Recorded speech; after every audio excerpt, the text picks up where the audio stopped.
Did she really do this on Valentine's Day? Today's story has a similar plot. Enjoy watching. Midwestern winters are notorious for their cold north winds, freezing temperatures, and snow.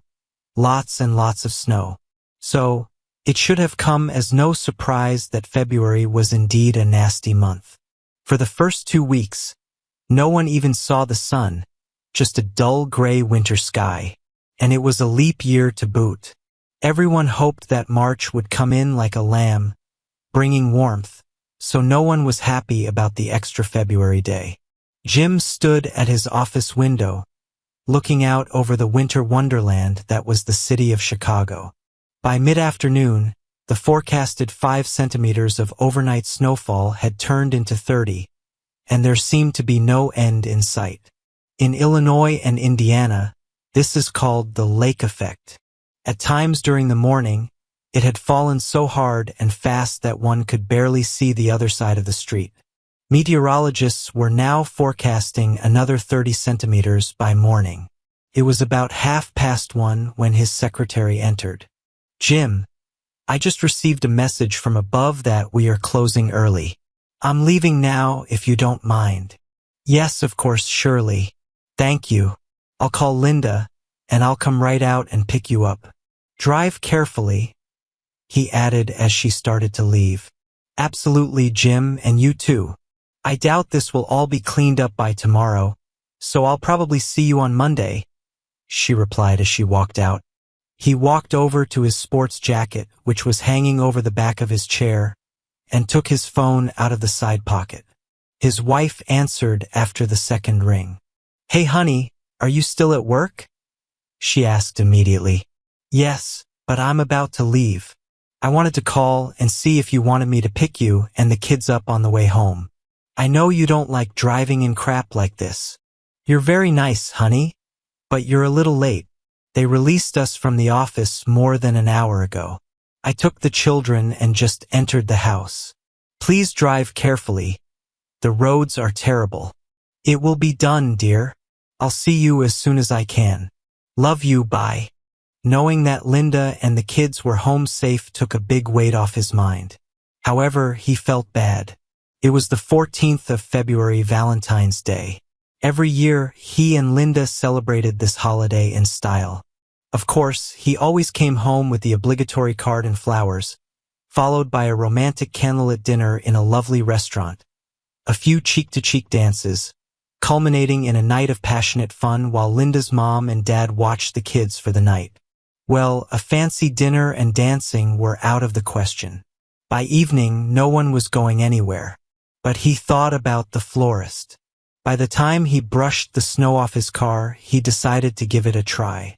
It was only 4 or 5 blocks from his road. 2 weeks before, he had ordered a beautiful bouquet and absolutely did not want to show up at home empty-handed. "Thank God you're still open," he said, greeting the man behind the counter. "Yes, I'm going to stay open as long as I can. I imagine many men will leave early and stop here to pick up their orders on their way home." "Well, your instincts are correct. That's why I'm here." Jim told him his last name, and a minute later the florist pulled out a beautiful bouquet of red, yellow, and white roses from the refrigerator. "Damn, that looks great," Jim told him. "What are those purple flowers?" "Sweet peas," he answered. "I added a few to highlight it. Do you like it?" "This is absolutely amazing," Jim replied. He took the pen and signed the card, then inserted his debit card into the machine. It was almost 5 o'clock when Jim arrived at his house. He had lost time on the way to the flower shop, but it was worth it. Jim knew how disappointed his wife would be that they had to stay home on their special evening, and he hoped the flowers would lift her spirits. All he had to do was look into the 2 angelic faces of his children to feel uplifted himself. "Daddy's home," 6-year-old Emma cried, along with her 4-year-old little brother Tommy. They jumped off the couch and ran to their proud father as soon as he walked through the door. Jim knelt down and placed the flowers behind him so they wouldn't get crushed, before opening his arms for an onslaught of hugs and kisses. He looked up to see his beautiful, smiling wife watching the happy reunion. "Finally, I was starting to worry," she said. "Well, you were right. The roads are terrible. I'm afraid we won't be going anywhere tonight, darling." "Oh, I see," she admitted with a pang of sadness. "I already called Mom and Dad to tell them that we won't be dropping off the children with them. I didn't have anything defrosted, so the kids talked me into making homemade pizza for tonight. I hope this is okay." "Sounds great," he replied. He waited until Linda turned to go back to the kitchen before taking the flowers and hiding them. He held the bouquet behind his back as both Emma and Tommy returned to the couch to continue watching their TV show. Linda knew he was creeping up behind her and smiled silently, wondering what he was doing. She felt his left arm slide around her waist, then his lips gently kiss her neck. Suddenly, a beautiful bouquet of mixed roses appeared in front of her, accompanied by the words, "Happy Valentine's Day, dear." "Oh, Jim, they're great," she said. She turned around, wrapped her arms around his neck, and gave her caring husband a strong, passionate kiss. She grinned as she felt him become aroused. "That will have to wait," she said, patting his trousers with the back of her hand. She took the flowers and placed them on the table, then took a card from the envelope. "Oh, darling, what have I done to deserve you?" she said before giving him another quick kiss. Well, it wasn't the romantic evening they had planned, but seeing the excitement when the kids realized they were going to have a 4-day weekend with Mom and Dad made it a bit easier to accept. Emma and Tommy already had plans for a few snowmen, a couple of snow forts, and a long snowball fight, all of which would start early the next morning. It was just after 9 o'clock when Linda and Jim tucked their 2 excited offspring under the covers for the night. There was still plenty of time left until bedtime, and Jim was determined to make the best of it. "Darling, I'm so sorry that our plans didn't work out. I know the bad weather has been getting on our nerves lately, and I know how much you've been looking forward to tonight." "You mean why did you order all this snow?" she grinned. "Honey, there will be other evenings when we can go out for dinner. We'll have our own Valentine's Day when the weather improves. 4 days off with you and the kids is a great consolation prize. Believe me. Besides," she added, "I still have a great new evening dress and a beautiful bouquet of roses from it. Who could ask for better than this?" "Well," he said in his most seductive voice, "why don't you go and put on your new evening dress while I open the wine? I'll put on some soft, romantic music on the stereo, and we'll have our private Valentine's Day date right here." She purred enthusiastically. "Sounds great, except that you won't see the evening dress until you take me somewhere in the evening." "That's wonderful," he replied. "You go ahead and put it on, and I'll take it off for you later this evening." She giggled. "That's not what I said, but I really like your plan. I'll run and find something suitable. I'll be down in a few minutes," she said, reaching up and kissing him on the lips before running upstairs. Jim thought that if he did everything right, he could start a whole new tradition. He opened a bottle of semi-dry Pinot Grigio to let it breathe, placed it into an ice bucket, and put it on the coffee table along with 2 wine glasses. "Okay," he asked himself, "what's next?" Nothing says romance like a warm, crackling fire in the fireplace. After a few minutes, he succeeded, but there was still something missing. He looked at his expensive selection of vinyl records for an answer. He dimmed the lights, allowing the flickering glow of the fire to create the appropriate atmosphere, then carefully lowered the needle, filling the air with the voices of love. When Linda entered, Jim was amazed by her beauty, and Linda was touched by the romance shown by her husband. They sat silently in front of the fireplace for a while, huddled close together, sharing memories of their 10 years together. When the time came, Jim asked his beloved to dance. As he held her, Linda closed her eyes and laid her head on his chest. Darling, this is incredible. Thank you. You're welcome, my dear. Happy Valentine's Day, baby. Same to you, darling. I was gonna buy you a card on the way home today, but with all the chaos, I didn't have the chance. I'm really sorry. Don't worry about it, honey. I don't need a card to know that I'm your Valentine, he replied with a smile. They danced a little more, drank a little more wine, and then quietly walked upstairs, careful not to wake the kids. By the time Jim quietly closed the bedroom door behind him and turned around, Linda had almost taken off her dress. Well? She asked, standing there in her holiday suit. It was at that moment that Jim realized he was still fully dressed. He solved the problem in record time, and by the time she slid under the sheet, he was ready. There were times when Linda liked to be rough and tough, but this was not one of them. They had a wonderful night. The next morning set the tone for the rest of the long weekend. Linda woke up to a knock on their bedroom door. Mom, Dad, come on, wake up. Tommy and I are hungry. Linda looked at her watch. It was a little after 7 o'clock. Oh, okay, honey.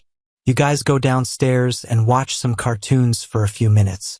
Dad and I will be down soon. Okay, Mom. But hurry up. Tommy and I want to build a snow fort. We'll go down now, dear. She heard, followed by the patter of little feet running down the corridor. Jim barely started to move. He purred, feeling his wife's lips. He pressed against her lips as he hugged her, then gently turned her onto her back, making no attempt to hide his excitement. Linda immediately knew what he was thinking, but had to voice the bad news. Sorry, dear. This will have to wait. The kids are downstairs, and they're hungry. Jim lowered his head, pretending to be upset. Well, we can't go down there without a shower. We both smell like. Yes, she grinned. As if they know that smell. Her words made sense. Yeah, okay, you're right. We really need to take a quick shower. I'll wash your back, you wash mine. This way we finish in half the time. The kids were still sitting on the couch watching TV when the smiling couple finally came downstairs. The children didn't seem to notice the delay. They were both engrossed in their cartoons. What do you guys want for breakfast? Linda asked. Pancakes, the two kids shouted in unison. After a nice, hearty breakfast, the four of them went out into the backyard to build the best snowman ever, at least according to Tommy and Emma. Of course, everyone knows that no snowman is safe unless he has a snow fort to protect him. To say it was an all-day affair would be an understatement. By the time Jim and Linda were ready to go to bed, they were too tired to even think about going out. Linda curled up next to her husband when she heard him chuckle. What? She asked. I just happened to think that today is only Friday. We still have Saturday and Sunday. I'm not sure I can handle this, she joked before placing her hand on his chest. 5 minutes later, they were both fast asleep. Saturday morning cartoons gave them a short reprieve and delayed any additions to yesterday's snow fort, but only for a while. Of course, if you have an award-winning snow fort, you must defend it from invading forces. Hence the afternoon snowball fight, which ended only after an hour of laughter and Jim raising a white flag in defeat. By Sunday, the streets were pretty well cleared, so they took the kids to a park with a sledding hill. It was the kind of weekend that left lasting memories. As their eldest testified when they tucked her into bed, Emma reached over and wrapped her arms around both her parents' necks. Thanks for playing with us this weekend. I will never forget this. I love you, Mom and Dad. We love you too, they both told her. Now, said Linda, go to bed. You have to go to school tomorrow. By the time they went to bed, both Jim and Linda were ready to get back to work. They needed to rest. With temperatures too cold to melt anything, the days dragged on with mountains of powdered snow everywhere, serving as a visual reminder of their ruined holiday, if anyone needed one. Like most others, Jim, Linda, and the children spent most of their free time indoors. The long, cold winter had put everyone in a bad mood. Even Emma and Tommy's carefree relationship was strained. With just a few days left in this dastardly month, Jim and Linda were cozy on the couch enjoying a glass of wine after putting the kids to bed, when Linda's phone rang. Jim groaned. "And who can be calling at this time of night?" Linda extended her hand and looked at the screen.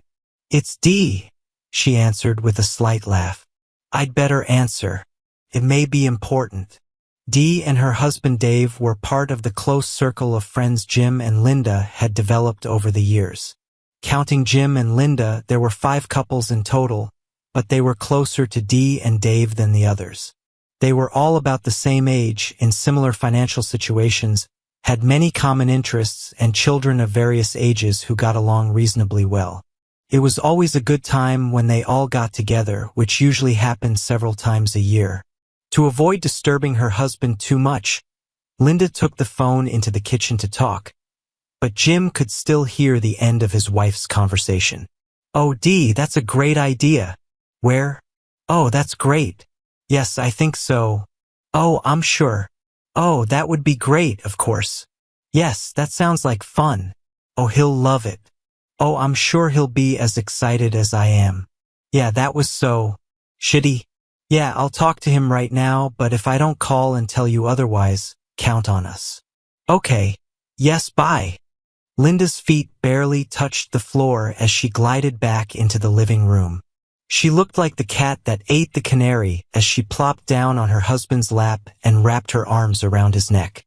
Based on what he heard, Jim decided that he would probably like whatever she had to say, but he had to be a bit skeptical to get her to spill the details. "Okay, so what have you gotten us into?" he said with a smile. "You will like what I learned," she answered. "Dee has a great idea. Leap year, a night of dinner, dancing and— But won't Dave be mad if I have with Dee?" Jim teased, earning a playful punch to his shoulder. "The party is with me, dumbass. Remember that," she joked back. "Leap year is this week, starting this Friday." Dave heard all about the dance club downtown from a couple of colleagues. It's called Downbeat. They have live music on Friday and Saturday evenings. They usually charge $10 per person, but they have an arrangement with the Madison Hotel. If you are a guest at the hotel, you simply show your room key card and the dance club opens the doors. Dee thinks we can all get a room at the Madison and then have dinner in the restaurant before going to the club. After enjoying the fantastic world of the dance club for a couple of hours, we will all return to the hotel. For a night of decadent pleasures, you don't even have to worry about driving. The dance club is just a block away, and we can all walk there and back. What about the children? We'll need to see if your parents can host them for the night. Already taken care of, Linda quickly answered. Phil and Jane asked Mrs. Porter to take their children for the night, and they say she doesn't mind taking Emma and Tommy with her. Jim looked like he was thinking. What is there to think about? Linda wondered. Well, okay, on one condition, he replied. Which one? You will wear the dress you bought for Valentine's Day. You mean the one you haven't seen yet? She grinned. Exactly. It's nice, she agreed, sealing it with a kiss.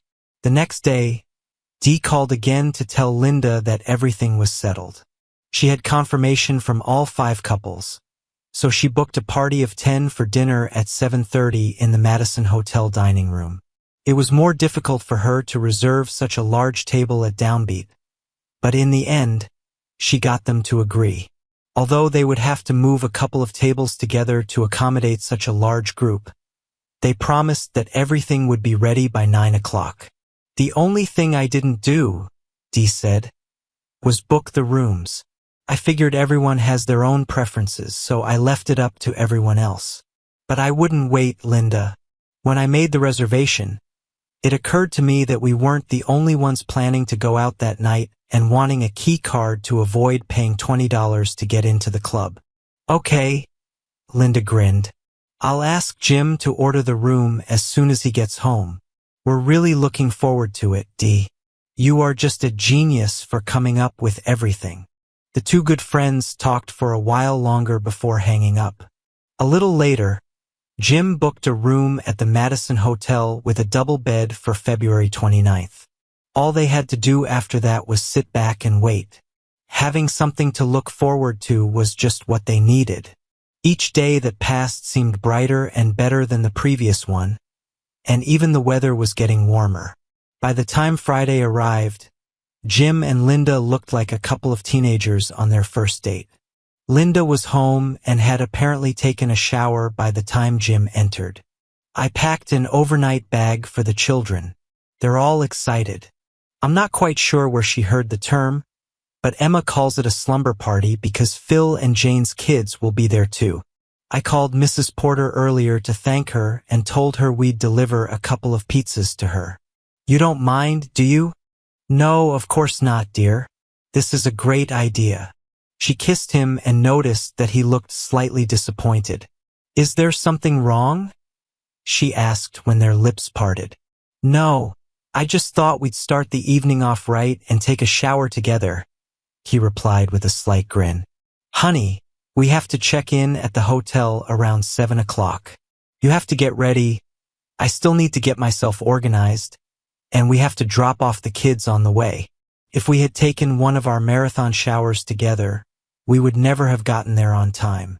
Besides, we have the whole night ahead of us. He faked a long, disappointed sigh.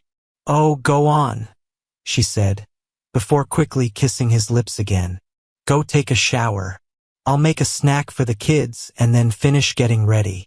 Emma and Tommy were getting ready for the night and didn't know their father was home until they saw him at the top of the stairs. Hello, Daddy! They both shouted, rushing to hug him.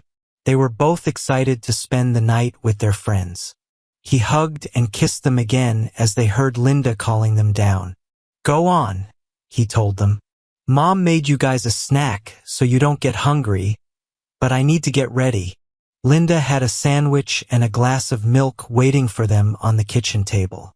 Mom and Dad need to get dressed, she told them.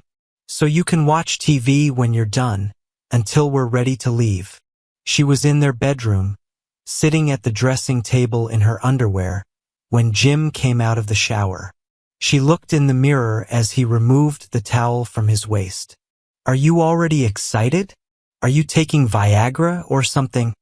No, I just have a wife in the city. I'm getting out of the shower and you're sitting here in your underwear. What did you expect? He joked. Linda deliberately took her time with her hair and makeup. Jim looked smart in his suit and tie, but he hadn't seen the dress yet. She knew what he was waiting for, but she wanted to surprise him, so she invited him to go downstairs and wait there with the children, telling him she would come down in a few minutes. He was sitting on the sofa between the kids, hugging them when she appeared. Oh, Mommy, you look great, Emma exclaimed. Linda waited for a comment from her husband, but he was stunned and silent. She always chose a stunning dress for Valentine's Day, but this one looked like the best designer in the world had made it just for her. The blue color of the dress made her blue eyes shine with an intensity that could penetrate steel. The silky fabric hugged every wonderful curve of her body, but flared at the bottom so that every flirtatious move she made on the dance floor showed off her long, strong legs. Well? She asked after several seconds of silence. I'm speechless, darling. You look, I don't know the words. Beyond stunning, beyond gorgeous. I don't think a word has been invented yet to describe how breathtaking you look. Okay, you don't need to go too far, dear. Honey, I can't go overboard. You look absolutely amazing. His words made her blush. Then Tommy walked in. Mom, you look really beautiful. Well, thank you, she replied with modest gratitude. They dropped off the children and entered the Madison Hotel lobby a few minutes after 7. Phil and Jane were standing at the reception desk, and Jim and Linda came up behind them. "Hey, guys, are you ready for a fun night?" Linda greeted everyone. The two friends turned to greet her, but Phil immediately gave Linda a quick glance. "God, Linda, you look incredible." Jane playfully elbowed him in the ribs. "Now you can put your eyes back where they belong," she said sarcastically. "You look really good, Linda." "You too, Jim." Linda calmly accepted the compliments and responded, "Thank you, kind lady. You both look great yourselves." Jim backed up his wife's comment. "Absolutely. You two look fantastic." Their friends waited until Jim and Linda checked in, and then they rode the elevator together. "We'll see you downstairs at the restaurant in a few minutes," Linda said as another couple exited on an earlier floor. As soon as they entered their room, Jim was ready for romance, but Linda placed her hand over his mouth before he could kiss her. "If you smear my makeup, I'll kill you before dinner," she threatened with a smile. Jim checked his watch. "But we have 15 minutes, dear. Time for a quickie," he joked. "No quick ones for you, my love. I want you all night long." Linda received even more compliments from the entire table when they joined the group for dinner. Dee kissed her on both cheeks, as was customary. Whenever they got together, the conversations were always lively, with plenty of jokes.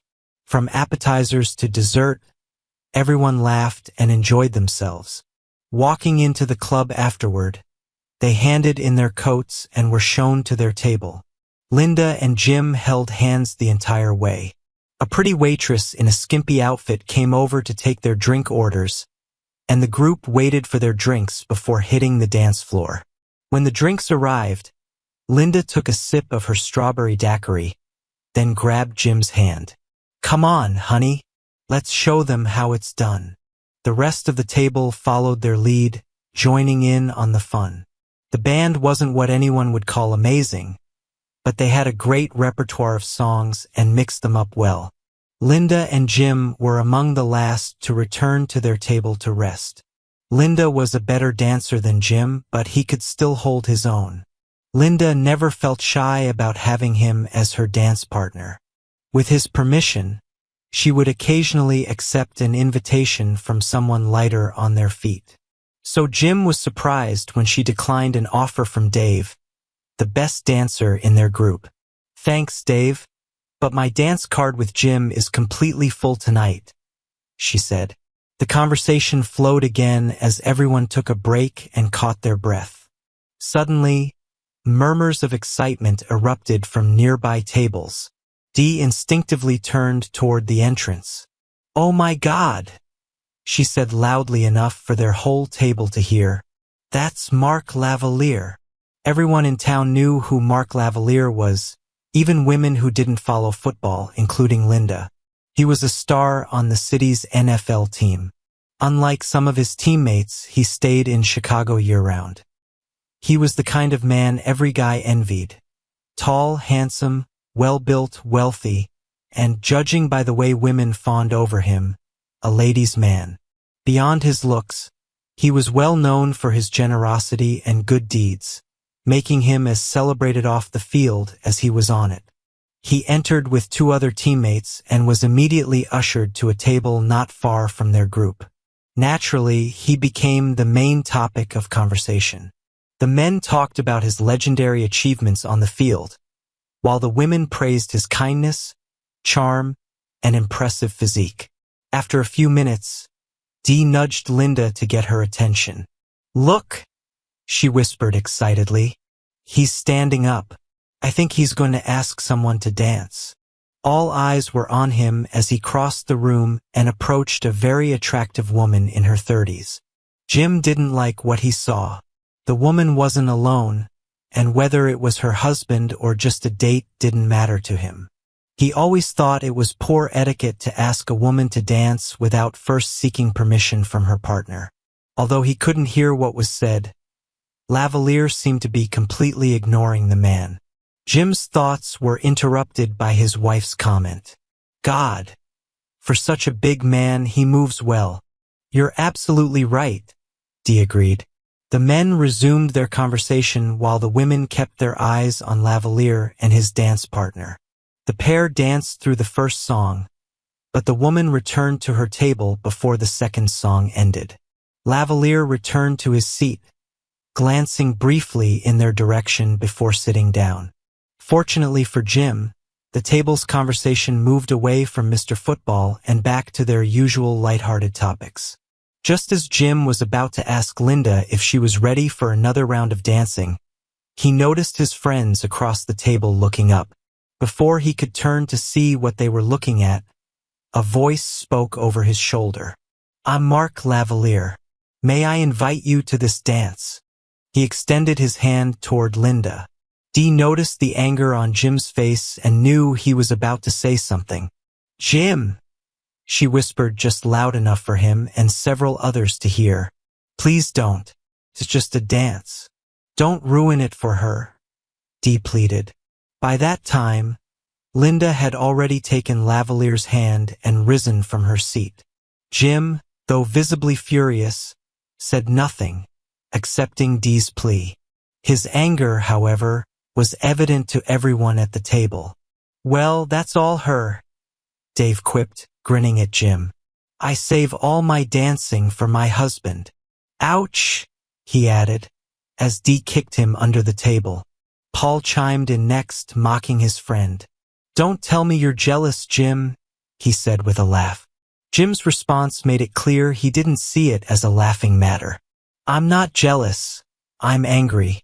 I don't mind them dancing.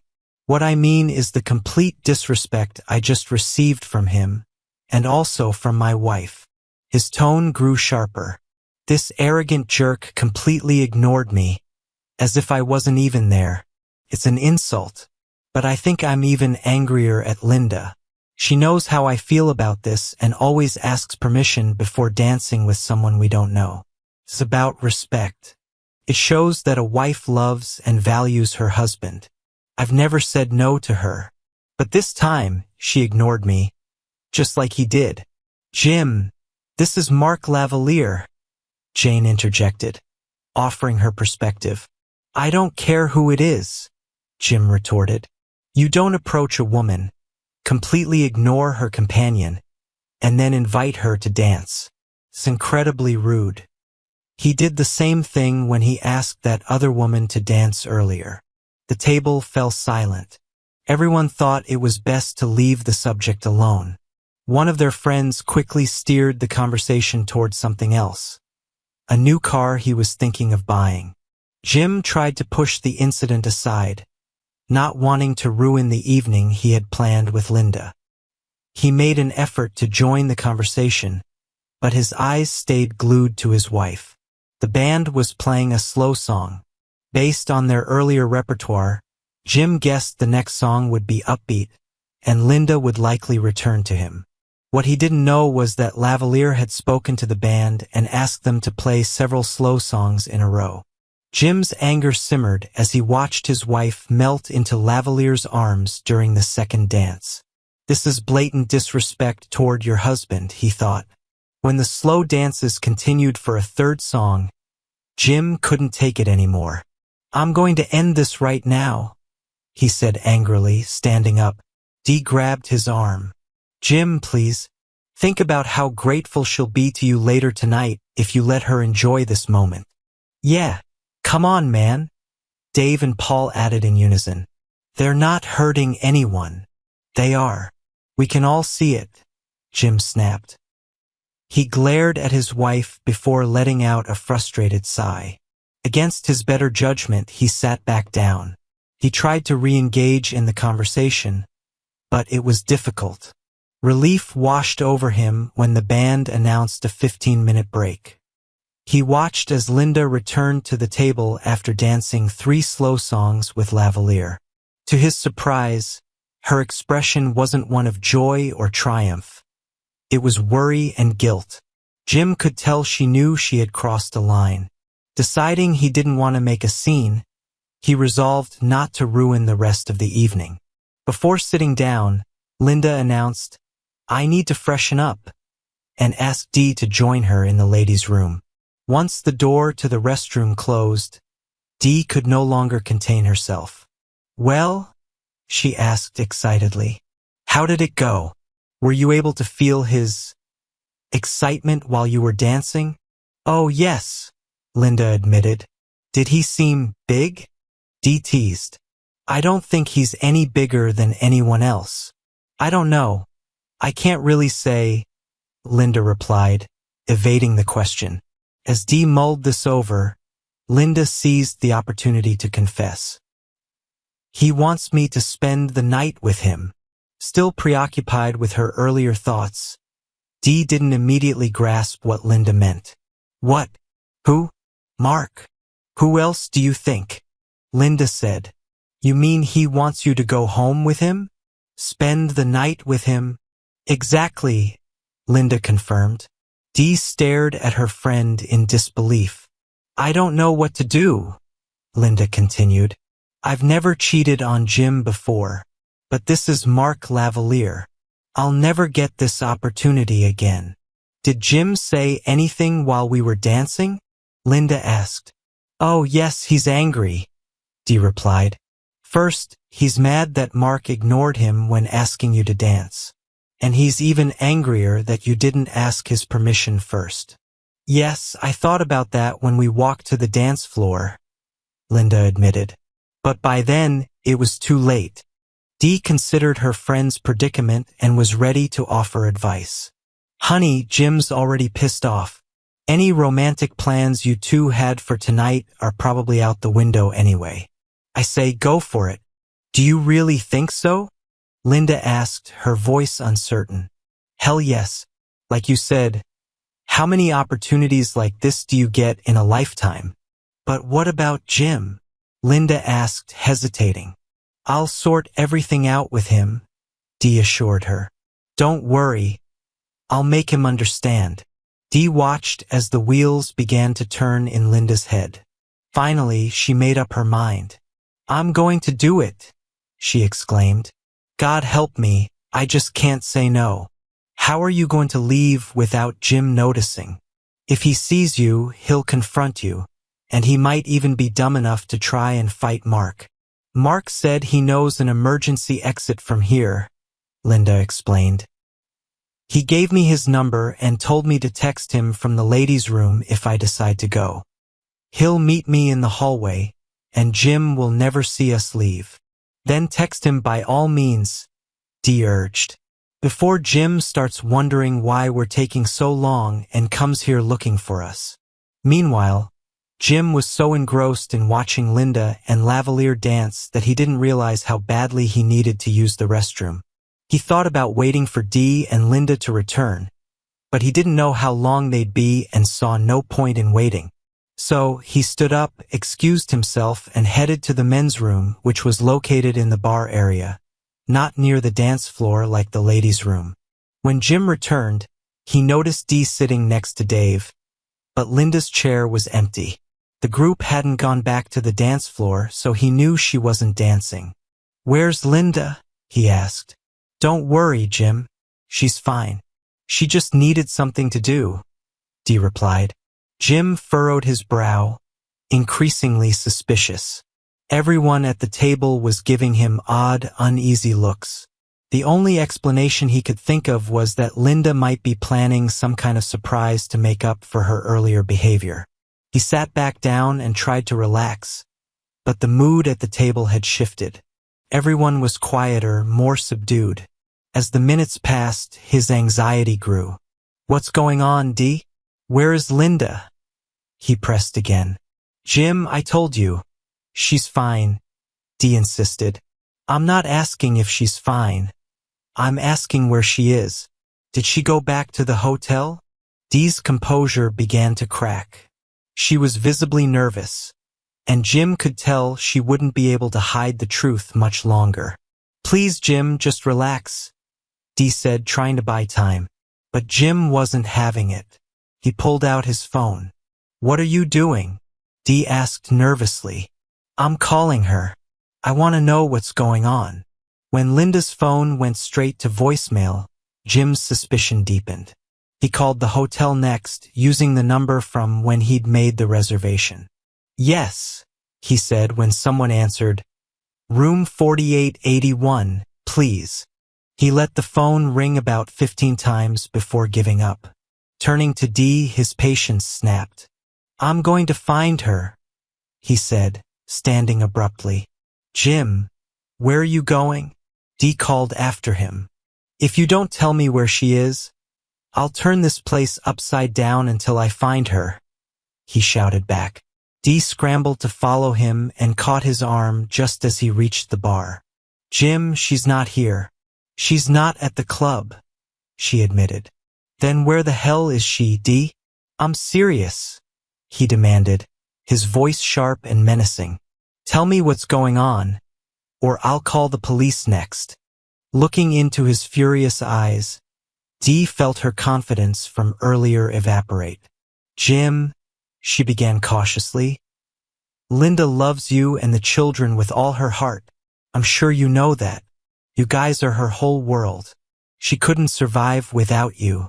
But sometimes we all need to do something just for ourselves." Her little speech didn't faze him. His expression hardened. "Where is she, Dee?" he asked again, his voice low and icy. Dee hesitated, then finally blurted it out. She went to spend the night with Mark." Jim stared at her, the words taking a moment to register. "I don't understand. Are you saying she left me for him?" "No," Dee cut him off. "She didn't leave you for him. She'll be back tomorrow morning.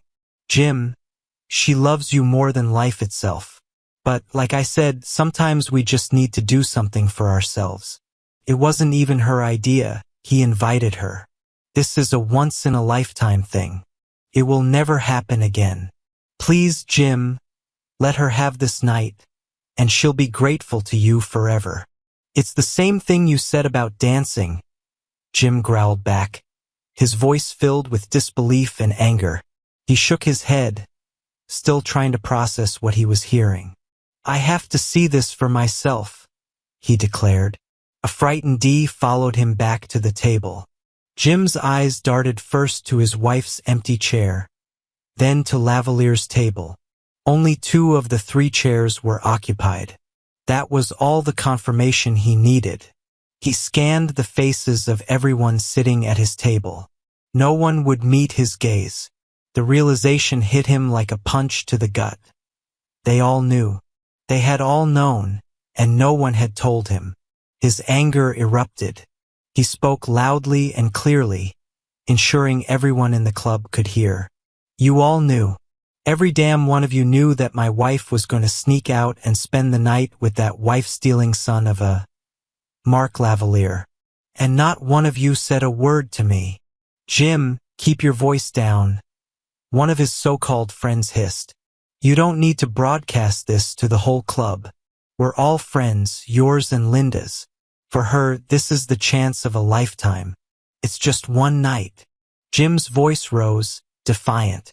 "I'll make sure to mention this to my lawyer when I file for divorce on Monday.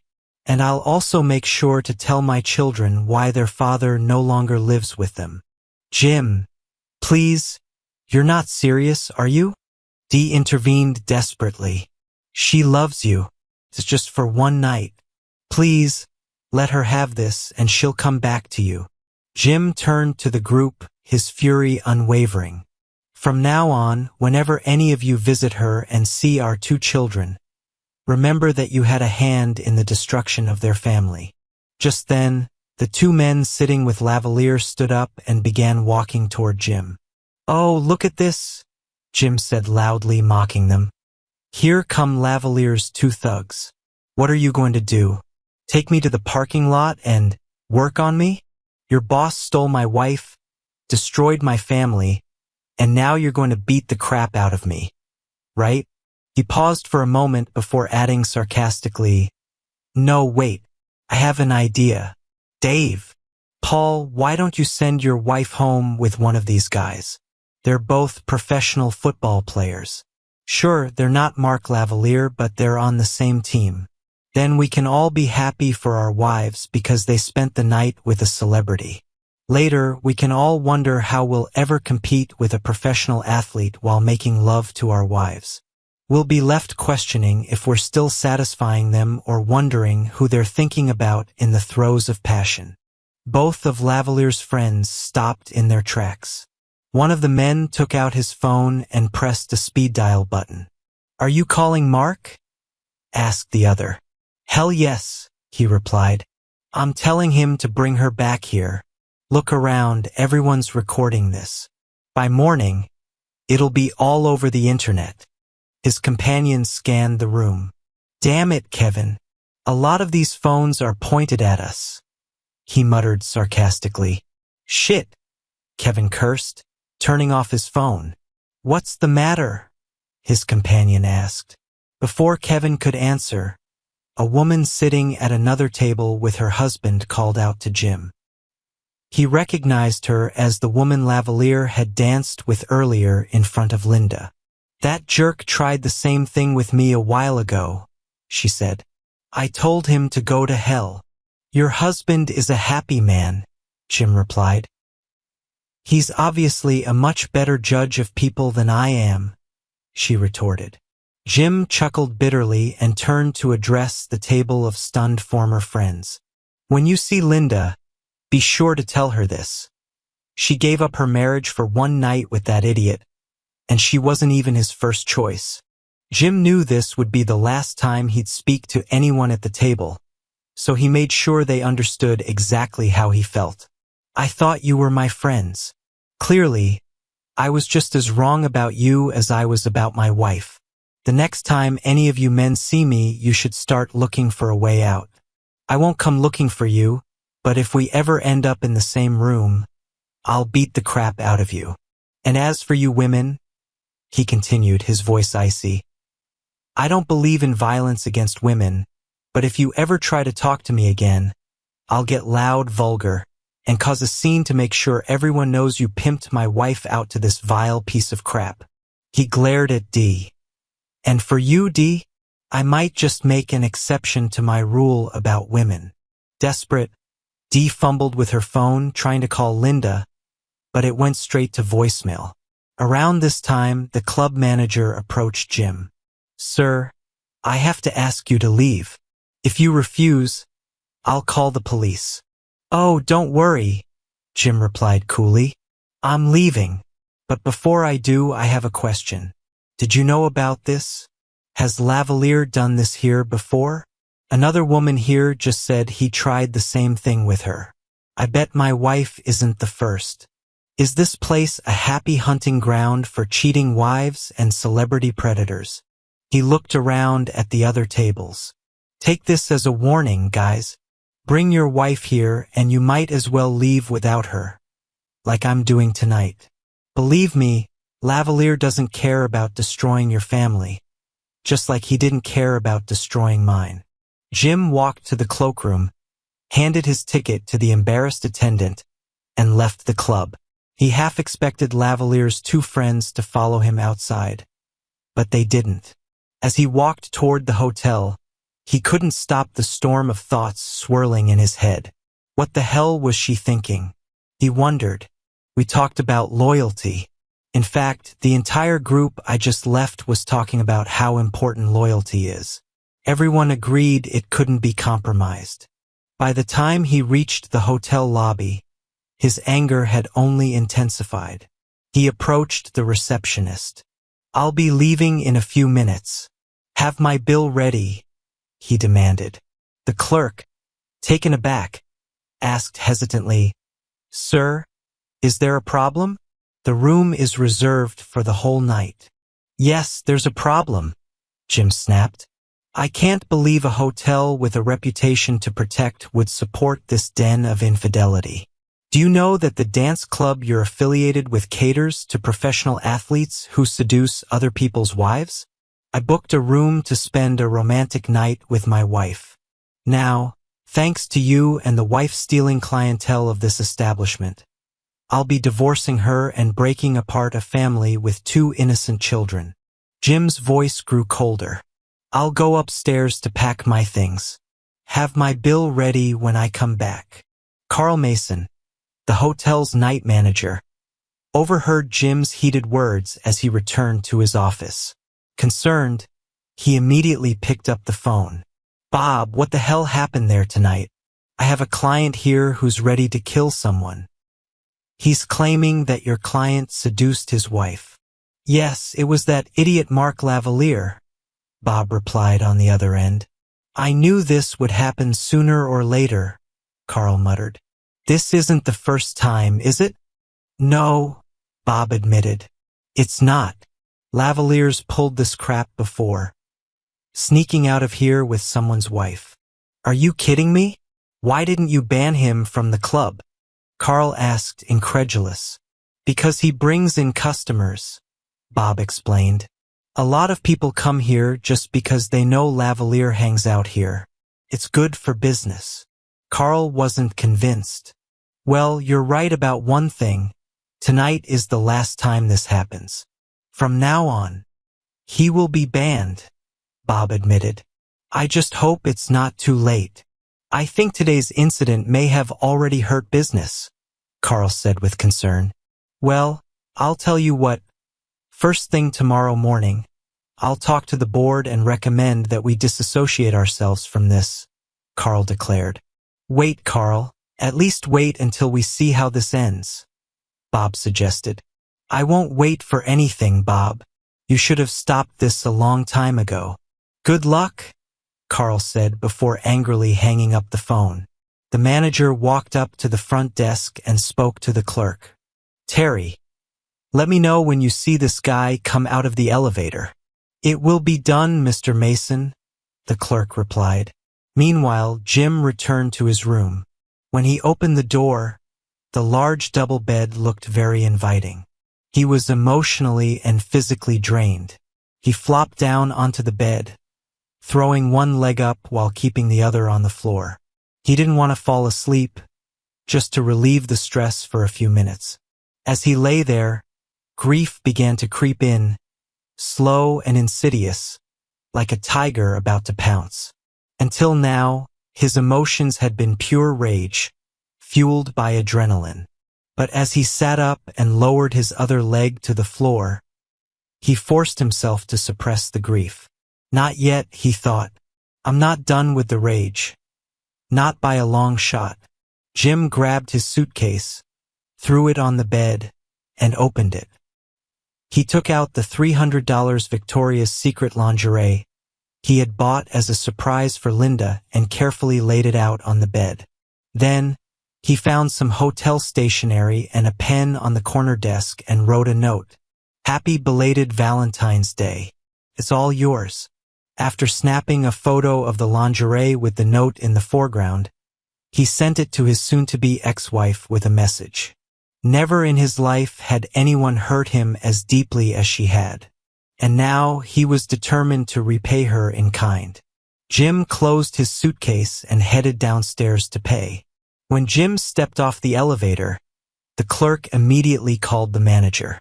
Sir, my name is Carl Mason, the night manager of this hotel, Carl said as he approached. I couldn't help but hear you earlier when you arrived. I called the dance club and confirmed what happened. I want to offer you my most sincere apologies and let you know I will be recommending to our board that we sever all ties with Downbeat. Additionally, there will be no charge for your room, and again, I'm deeply sorry this occurred. Carl's speech momentarily took some of the wind out of Jim's sails. He hoped the manager was sincere about breaking ties with the club. It gave him a small sense of satisfaction. Jim, however, was still boiling inside. He had a full tank of gas and an overwhelming urge to drive until he reached the ends of the earth. But he couldn't. As much as he wanted to abandon everything and let the peace between him and Linda disintegrate, he couldn't ignore his responsibilities to his children. On the drive home, Jim's thoughts drifted to the countless people in the club who had recorded the incident on their phones. It was a small victory. He hoped that by morning, it would be plastered all over YouTube, Facebook, Twitter, and every other platform imaginable. And that's when the idea struck him. When he got home, Jim placed his suitcase on the floor and headed straight for his home office.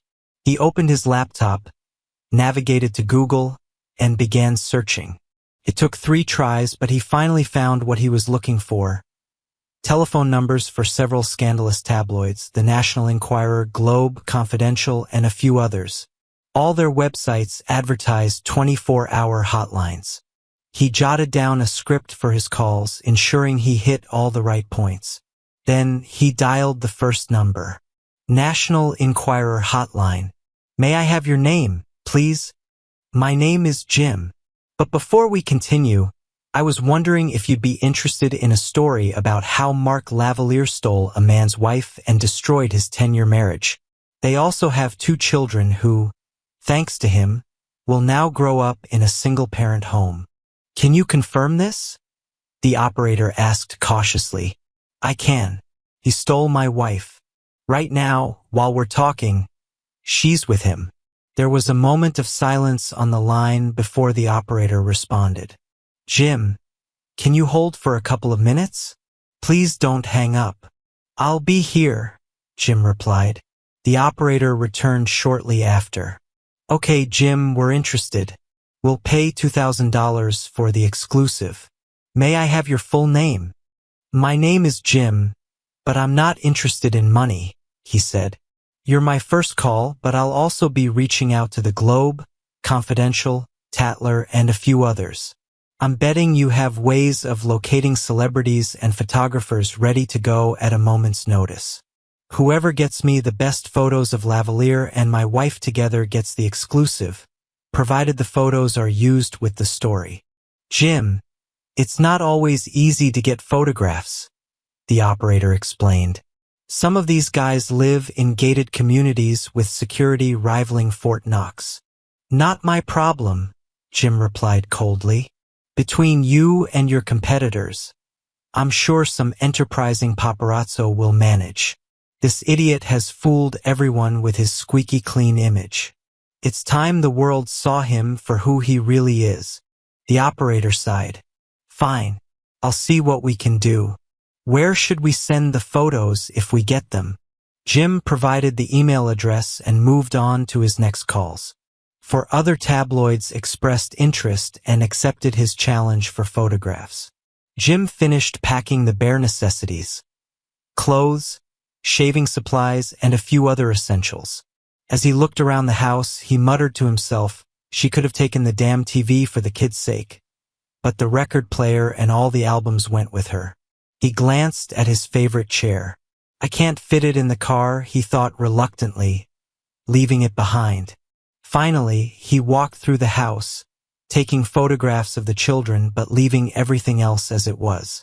From the shelf, he grabbed the family album, carefully removing the pictures of the children from under their protective films. After one final sweep to make sure he had taken everything he wanted, Jim pulled off his wedding ring and placed it on the table.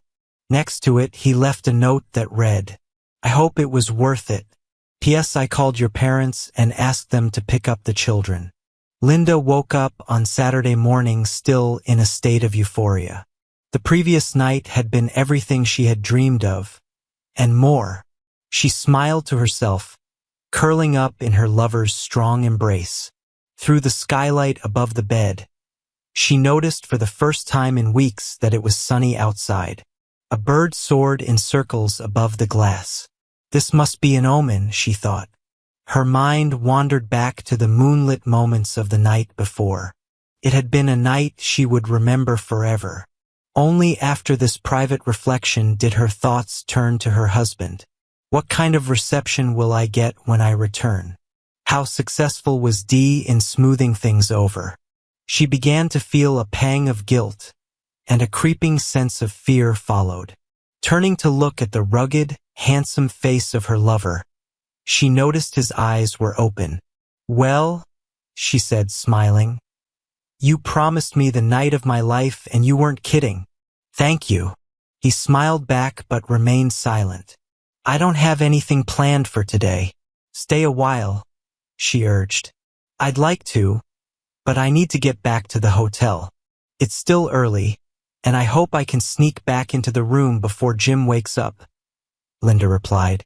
"We haven't swum yet," he reminded her. "I don't do anything before swimming," he added with a grin. "Do you have an indoor pool?" she asked, remembering the house tour from the night before. "Almost. It's an outdoor pool, but I close it and heat it in the winter." Linda hesitated but quickly forgot about Jim.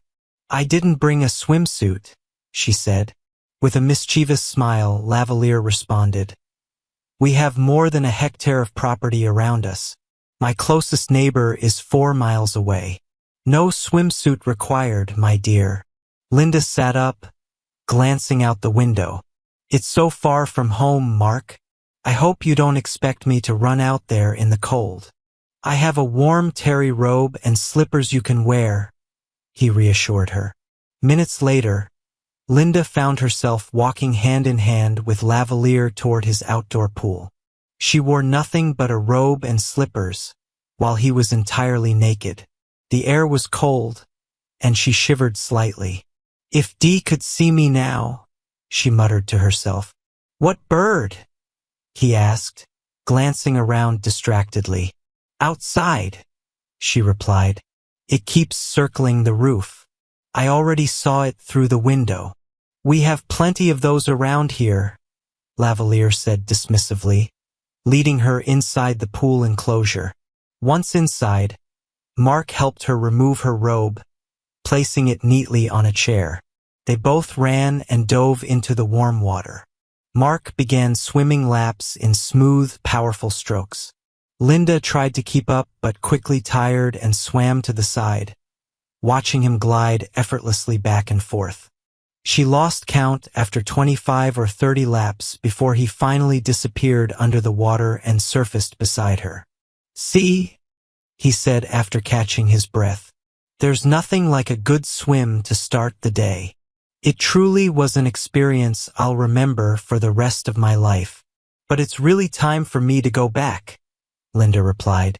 "Yeah, we don't want that weakling to get angry, do we?" he said with contempt.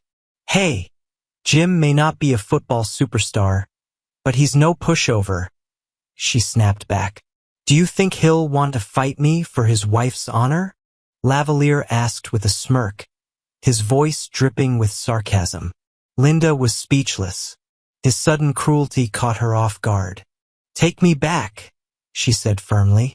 Lavalier chuckled at her anger. They both climbed out of the pool, and Mark grabbed a towel while Linda reached for her robe. Suddenly, a loud crack echoed, and sharp pain shot through her right buttock. She screamed, turning to see Lavalier twirling the towel in his hands. "Did I tell you I'm the champion towel snapper in the locker room?" he said, grinning smugly. "It hurts, damn it," she shouted, rubbing the sore spot. As she reached for her robe again, another snap stung her left side. "Mark, stop it. It hurts," she yelled indignantly. The rage in her eyes seemed only to provoke him further. He flicked the towel again, this time grazing her thigh.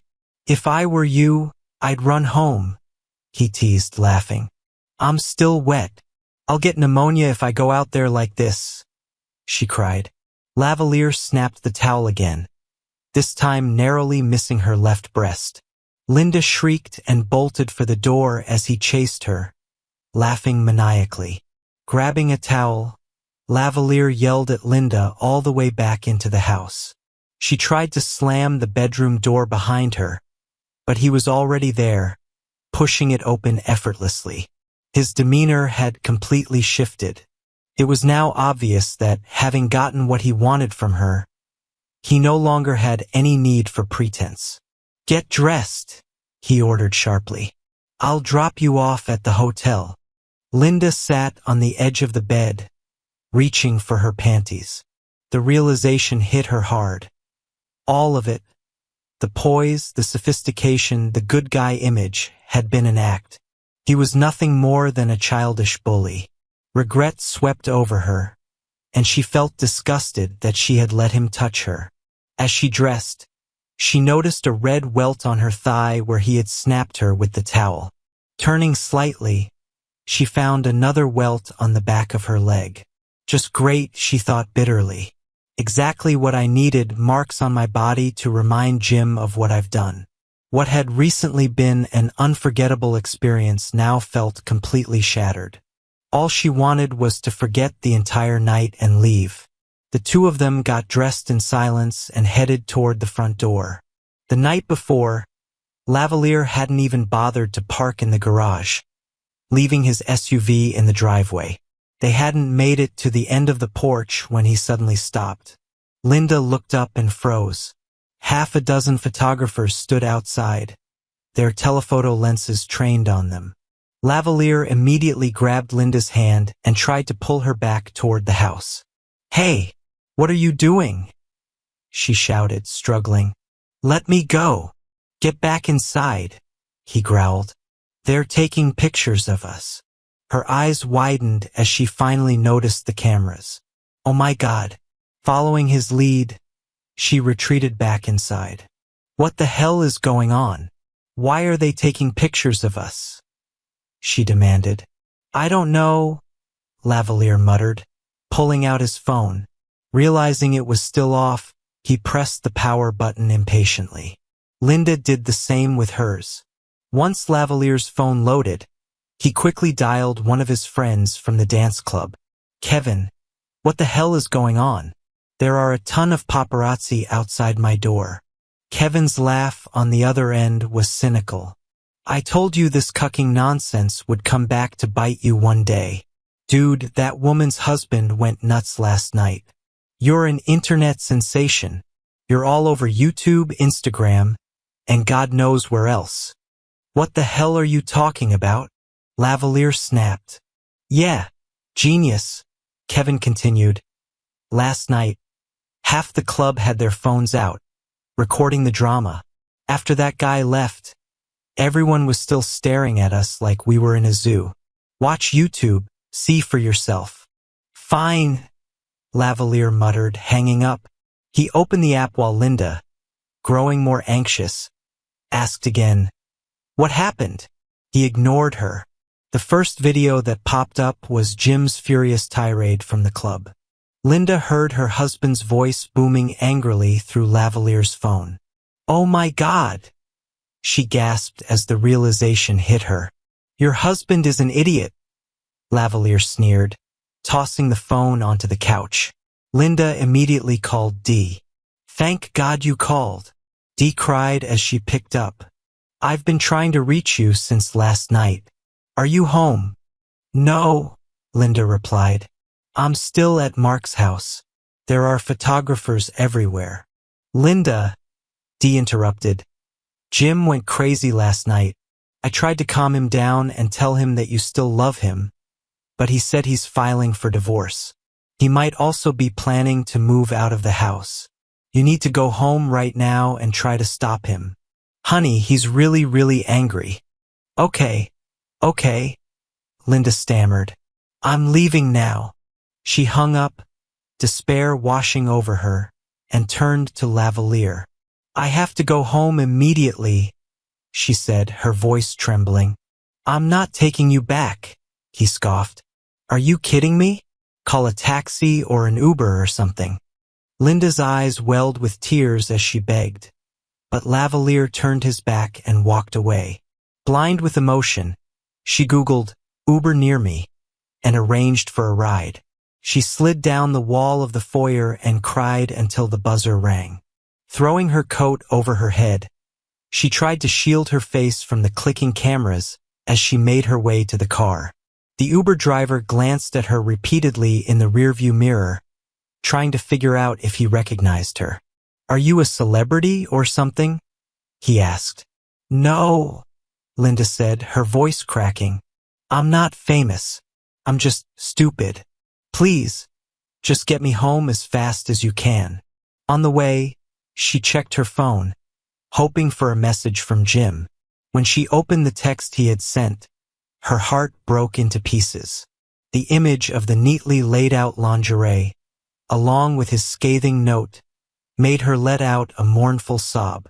The driver glanced at her again through the mirror but said nothing. He didn't know what she had done, but he couldn't help but feel sorry for her. After paying the driver, Linda ran into the house, her emotions spiraling out of control.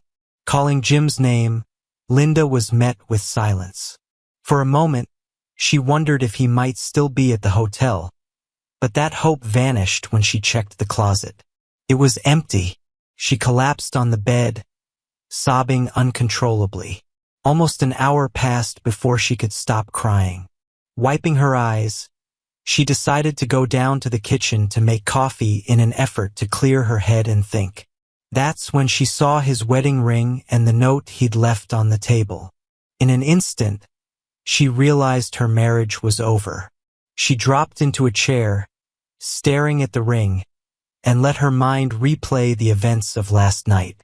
How deeply must I have hurt him? She thought, her chest tightening. Why couldn't I see it at the time?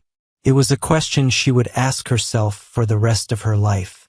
Jim, meanwhile, had a difficult time falling asleep, but exhaustion eventually overtook him. He slept for 9 hours, not waking until 10:30 on Saturday morning. His brain was foggy, and it wasn't until he was in the shower that the haze began to lift. As he got dressed, he considered turning on his phone but decided he wasn't ready to face the consequences of last night. He needed a good breakfast, coffee, and time to gather his thoughts. At the front desk, the receptionist told him about 3 nearby restaurants, and Jim decided on the Denny's a block away. It was slightly past noon when he returned to his motel room. Taking a deep breath, Jim finally turned on his phone. Notifications flooded in. Over a dozen missed calls from his so-called friends, which he ignored. Then he saw Linda's reply to his text message and opened it. My dear husband, I cannot even imagine how much pain I caused you last evening. Saying I'm sorry doesn't come close to expressing the shame and regret I feel. All I can do is ask for your forgiveness and beg you. If there is even a drop of love left in your heart for me, please give me a chance to somehow make amends. Jim sat down at the small desk and typed his reply. You're right about the pain. Never in my life has someone who professed to love me so openly thrust a dagger into my heart and twisted it for greater persuasion. I'm sure my anger will eventually fade, and I'll realize I still love you. But if we stayed together, I'd always be on edge, waiting for the next time something like this happened. I can't live like that, Linda. I'll meet with a lawyer as soon as possible to file for divorce. In the meantime, let's make this as fair as we can for the sake of the children. I'd like to come over tomorrow so we can hopefully sit down together and calmly explain everything to them. Afterward, I plan to spend the rest of the day with them. Let me know if you have any issues with this. After hitting send, Jim turned to his laptop. Among his emails were responses from the 4 tabloids that had accepted his challenge. The first 2 were unsurprising. Photographs of Lavalier and Linda standing far apart in front of his house, both wearing coats. While they were depicted together, the images didn't explicitly reveal what had happened. Jim had expected as much but had secretly hoped for something more damning, like an arm around her shoulders. Then he opened the email from the National Enquirer. What the heck? He muttered under his breath as he clicked through the photos. The first few images were astonishing. Lavalier and Linda in bed together, apparently taken by a hidden ceiling camera. The next series showed them walking outside to what looked like a Quonset-style military hut. Linda was in a white robe and Lavalier, well, he wasn't wearing much of anything. Jim should have stopped there, but he didn't. The final set of photos broke his heart all over again. In them, Linda ran ahead of Lavalier, laughing like a carefree teenager, while he playfully snapped a towel at her. The joy on her face, the unbridled fun they were having. It hit him like a ton of bricks. For the first time, Jim cried. The tears came hot and fast, the pain overwhelming. He had never faced anything as excruciating as the end of his marriage. It took him a moment to pull himself together. He washed his face, made coffee using the motel's machine, and sat down to think. By 2 o'clock, he felt ready to act again. Jim looked up the number for the National Enquirer and asked to speak with Darrell, the contact he'd previously dealt with. "Darrell isn't here," the operator explained. "He only works part-time, usually late at night. May I connect you with another reporter?" "That's fine," Jim replied. The reporter came on the line. "Sir, may I call you Jim?" "Yes, that's fine," Jim said. "Are you ready to share your story now?" the reporter asked. "No, I'm just calling to let you know that your team won the challenge. The photos you captured outshone all the others by a mile," Jim said. "Do you have hidden cameras or something?" The reporter chuckled. "Not quite. You happen to live in the same city as our secret weapon." "Secret weapon?" Jim asked, intrigued. "Yeah," the reporter admitted. "We can't disclose his name, but he's the best paparazzo in the business.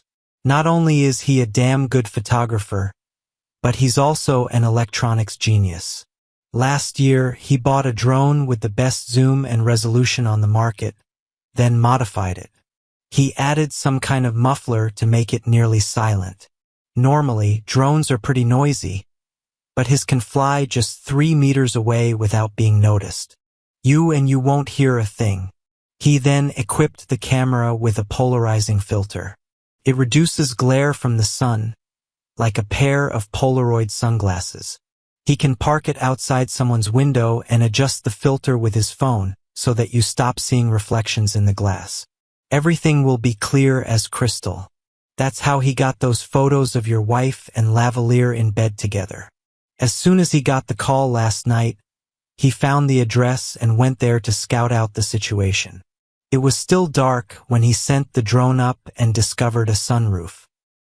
He thought he was above Lavalier's bed, but he couldn't see it until it got lighter.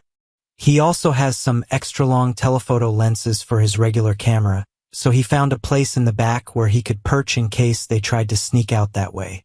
Although he didn't expect them to undress like that, there's an indoor pool in that building back there. Apparently, they went skinny dipping together. This was another piece of information Jim didn't need to hear. Anyway, Paul continued. As soon as the sun rose, he saw them from above and took these pictures through the skylight. We had another guy in front, so he stayed back.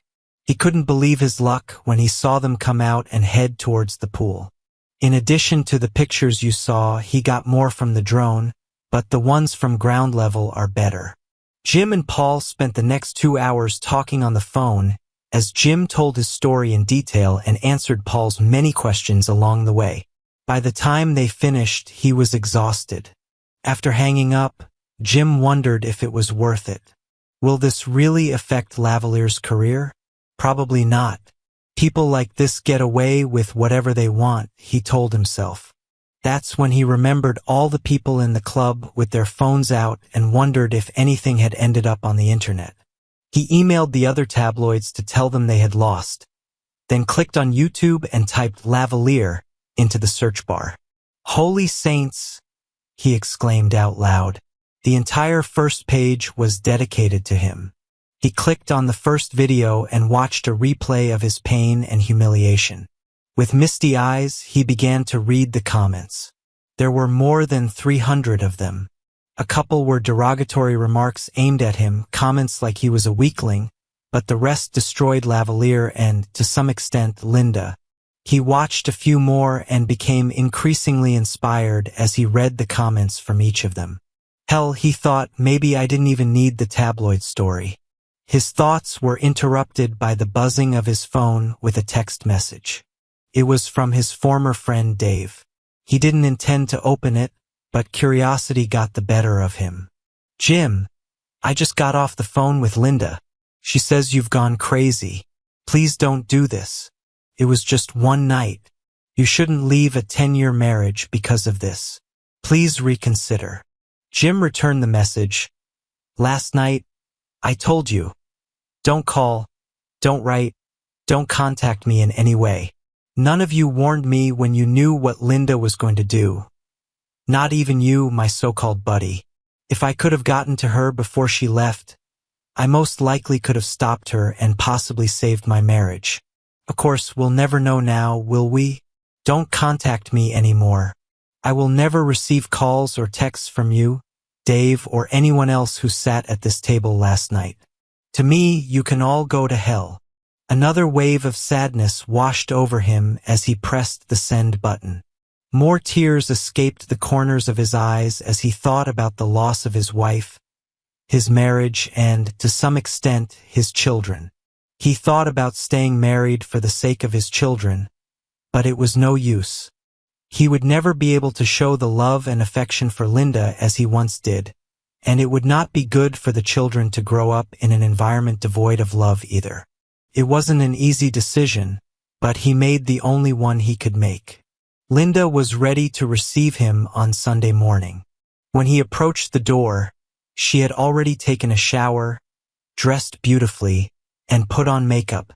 He accepted her invitation for coffee and followed her into the kitchen. "Where are the children?" he asked. "Outside, playing in the backyard," she replied. He nodded in agreement and sat down at the table. He knew she wanted to talk, and he wasn't going to deprive her of that.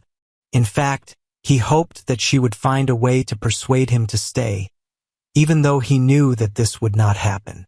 "Jim, I'm very, very sorry for what I did. I can't imagine how you felt when you found out I left. I honestly don't know what I was thinking." "I agree," she replied. "No one could imagine how I felt. If this had not happened to me, I don't know what came over me. I've never been with anyone this famous before. It made me feel so special. Then, when he asked me to go home with him, I don't know, I was just so amazed. I didn't even think about anything like that." She started crying and found it difficult to continue. "I'm so sorry, Jim. I kept telling myself that it would only be one night, a night that will never happen again. Telling me it's just one night. Let me tell you how I feel, okay?" He agreed. She was angry at herself for breaking down. She was desperate to save her marriage and wanted to throw herself on her knees and beg if that was what it took. But maybe it was better to know what he was thinking first. "You know," he began, "when I found out that you left last night, everyone at the table said, 'It's just one night. Give her this one night.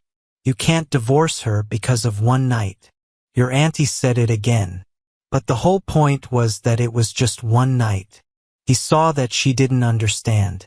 "If you came to me and told me that you fell in love with another man and that you were leaving me to spend the rest of your life with him, I would understand. I obviously wouldn't like it, but I would understand it. I've seen it happen.